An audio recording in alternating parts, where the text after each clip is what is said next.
ইয়া হাইয়ু ইয়া কাইয়ুম, ও চিরস্থায়ী মালিক আমার, ও চিরঞ্জীব মালিক আমার। সবাই শেষ হয়ে যাবে, আপনি শেষ হবেন না। হযরতে আলী রাদিয়াল্লাহু তাআলা আনহুর আর বুঝতে বাকি নাই, এই দুইটা নাম ধরে ডাকলে যিনি ডাকে সাড়া দিবেন তিনি কে। এজন্য আমরাও যখন বিপদে পড়ব, বিপদের মুহূর্তে পড়বেন ইয়া হাইয়ু ইয়া কাইয়ুম বিরাহমাতিকা আস্তাগীথ। বদরের প্রান্তে নবীজি জিহাদের জন্য গেছেন। নবীজি সাল্লাল্লাহু আলাইহি সাল্লাম বদরের প্রান্তে যখন গেছেন, একবারের জন্য নবীজি বিচলিত হন নাই। আগেই চলে গেছেন বদর প্রান্তে। বদর প্রান্তে যারা গেছেন, মদিনায় যারা ঘুরতে গেছেন অথবা দেখছেন, খুব বেশি দূরে না, আবার একবারে কাছেও না। ওইখানে গেলে আপনারা দেখবেন মসজিদে আরিশ বদর প্রান্ত থেকে সামান্য একটু লাগানো একটা মসজিদ, বদর প্রান্তের সাথেই খুব টিপটপ হয়ে গেছে মসজিদটা এখন। এই মসজিদে নবীজি সেজদা অবনত হয়ে শুধু কাঁদতেছিলেন। হযরতে আলী রাদিয়াল্লাহু তাআলা আনহু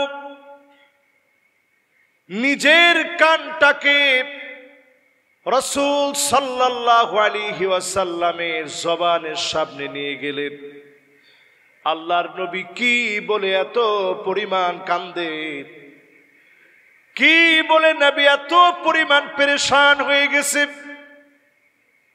কান নিয়ে শুনে অন্য কোনো কিছু বলে নবীজি কান্দে না।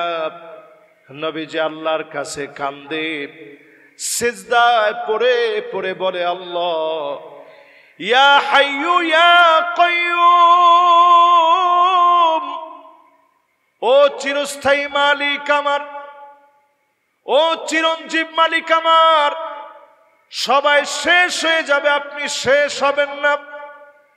হযরতে আলী রাদিয়াল্লাহু তাআলা আনহুর আর বুঝতে বাকি নাই, এই দুইটা নাম ধরে ডাকলে যিনি ডাকে সাড়া দিবেন তিনি কে। এজন্য আমরাও যখন বিপদে পড়ব, বিপদের মুহূর্তে পড়বেন ইয়া হাইয়ু ইয়া কাইয়ুম বিরাহমাতিকা আস্তাগীথ। পড়েন মাশাআল্লাহ। আবার পড়ি ইয়া হাইয়ু ইয়া কাইয়ুম বিরাহমাতিকা আস্তাগীথ। পারবো না ইনশাআল্লাহ?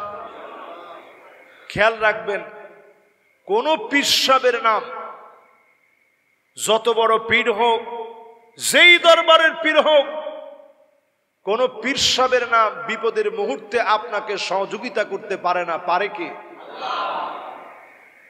আমরা তো একটু মনে হয় হালকা ভাবে বলছি, একটু জোরে সোরে বলেন তো কে পারে? আঙ্গুল উঁচা করে বলি আল্লাহ। সেই বদরের প্রান্তে মুসলমানেরা বিজয় অর্জন করছে। এটা চিন্তাই করা যায় না যে মানুষগুলার কিছুই নেই, ঘর বাড়ি সব রেখে চলে আসছে। ওই মানুষগুলো আত্মীয় স্বজনের বিরুদ্ধে দাঁড়ায় জিহাদের জন্য লড়তেছে। আল্লাহ পাক কি হিম্মত দিয়েছেন ইমানের, কি শক্ত ন্যায় একনিষ্ঠ ইমান দিয়েছেন। নবীজি সাল্লাল্লাহু আলাইহি সাল্লাম কেমন সাহাবায়ে কেরামকে ট্রিট করেছেন, কেমন প্রশিক্ষণ দিয়েছেন সাহাবায়ে কেরামকে, যে সাহাবায়ে কেরাম জীবন বাজি রেখে দিন প্রতিষ্ঠার জন্য নেমে গেছে। সামান্য চেষ্টা মানুষের পক্ষ থেকে হয়েছে।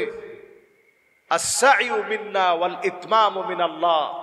চেষ্টা যখন আল্লাহর গোলাম করেছে, যিনি বিজয় দিয়েছেন তিনি কে? সম্মানিত মুসল্লিয়ানে কেরাম, এই জমিনে দিন বিজয়ের জন্য লাগবে সবর, ধৈর্য ধরা লাগবে। একদিন দুই দিন নবীজি ধৈর্য ধরেন নাই। আজকের যেই জায়গায় আমরা তাওয়াফ করি, এই জায়গার ভিতরে হযরতে আবু বকর রাদিয়াল্লাহু তাআলা আনহু চোখ ফেটে রক্ত পড়েছে। এমন ভাবে হযরতে আবু বকরকে আঘাত করা হয়েছে। এই জায়গায় পালা করে একজনের পর একজন ক্লান্ত হয়ে গেলে হযরতে বিলালকে বেঁধে বেঁধে পিটিয়েছে। হযরতে বিলাল আর কিছু পারে নাই বলতে, জিহ্বা শুকায় যাচ্ছে, গলা শুকায় কাঠ হয়ে যাচ্ছে। হযরতে বিলাল সহ্য করতে না পেরে আহাদ আহাদ বলেছে।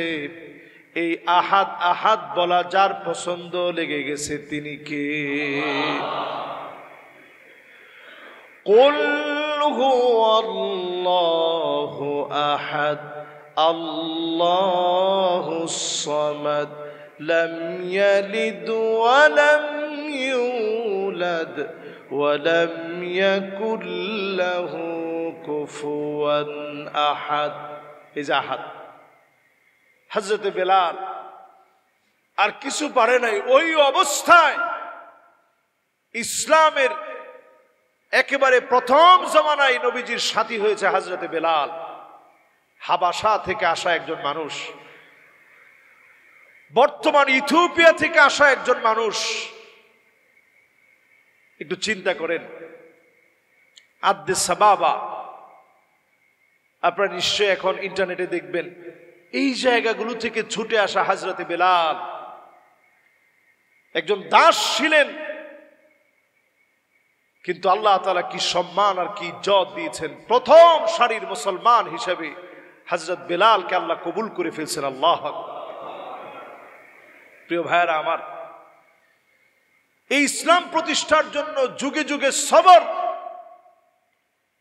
হযরত আবু বকর রাদিয়াল্লাহু তাআলা আনহু সবর করছেন। এই জায়গায় চত্বরের মধ্যে রক্ত পড়ছে, যে টাইসটার মধ্যে আমরা ঘুরি, হাঁটি, তাওয়াফ করি, এই জায়গার মধ্যে সাহাবায়ে কেরামের রক্ত পড়েছে।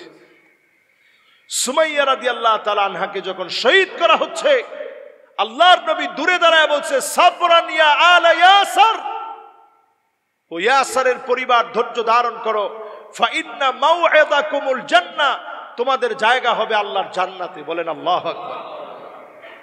এই সবরের মধ্য দিয়ে ইসলাম আসে।